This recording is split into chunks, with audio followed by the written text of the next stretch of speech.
اللہ سبحانہ تعالیٰ نے انسانوں کے درمیان ایک جو نظام قائم کیا ہے، ایک سسٹم جو قائم کیا ہے، ان میں سے ایک یہ ہے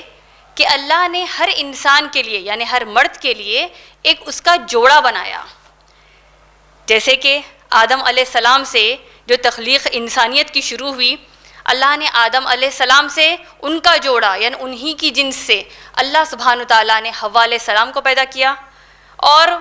آدم علیہ السلام اور حوا علیہ السلام سے تمام مرد و خواتین پیدا ہوئے، الگ الگ نسلیں آئیں اس دنیا میں، جیسے کہ اللہ نے سورہ نساء کی آیت نمبر 1 میں اس کا ذکر کیا ہے. اسی قرآن میں اللہ نے جو ازدواجی زندگی یعنی میاں بیوی کا جو رشتہ ہوتا ہے، شوہر بیوی کا جو رشتہ ہوتا ہے، جو اللہ کی طرف سے ایک نظام قائم اللہ نے اس دنیا میں آدم علیہ السلام سے ایک سلسلہ چلتا آ رہا ہے،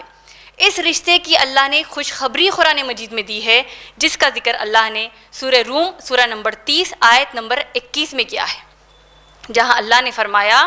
کہ اللہ کی نشانیوں میں سے ایک نشانی یہ ہے، اللہ کی آیات، اللہ کی نشانی، اللہ کی خوشخبریوں میں سے ایک خوشخبری یہ ہے کہ اللہ نے انسان کی اسی کی جنس میں سے اس کا جوڑا پیدا کیا،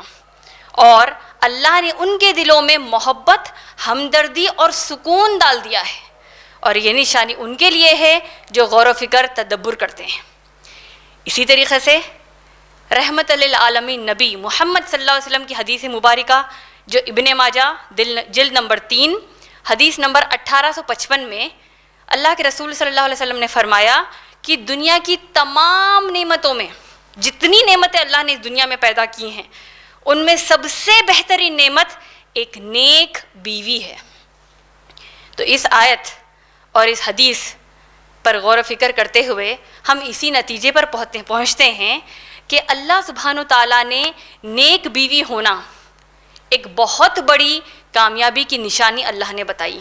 اور پھر سبحان اللہ، ہم سب یہ تو جانتے ہی ہیں کہ اللہ نے سورہ احزاب کی آیت نمبر 21 میں محمد صلی اللہ علیہ وسلم کو تمام انسانیت کے لیے ایک ایگزامپل سیٹ کر دیا. صرف ایگزامپل نہیں، بہترین best example, role model example اللہ نے بنایا، مثال بنایا ہے. اب آپ دیکھیے ماشاءاللہ، اللہ کے رسول محمد صلی اللہ علیہ وسلم مثال ہیں، اور اللہ کے رسول محمد صلی اللہ علیہ وسلم پر یہ قرآن نازل ہو رہا ہے تاکہ یہ قرآن تا قیامت ہدایت کی کتاب بن جائے.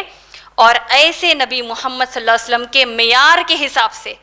اللہ نے ایک بڑی کامیاب، ہوشیار، ماشاءاللہ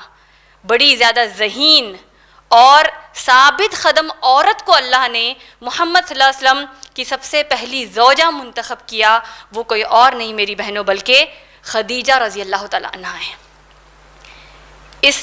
شروعات سے ہم کو یہی سمجھ میں آتا ہے کہ جس کو جتنا زیادہ رتبہ اسلام نے دیا ہے، اتنی زیادہ ان کی ذمہ داریاں اور ان کی اتنی زیادہ قربانیاں اسلام میں دکھائی ہیں.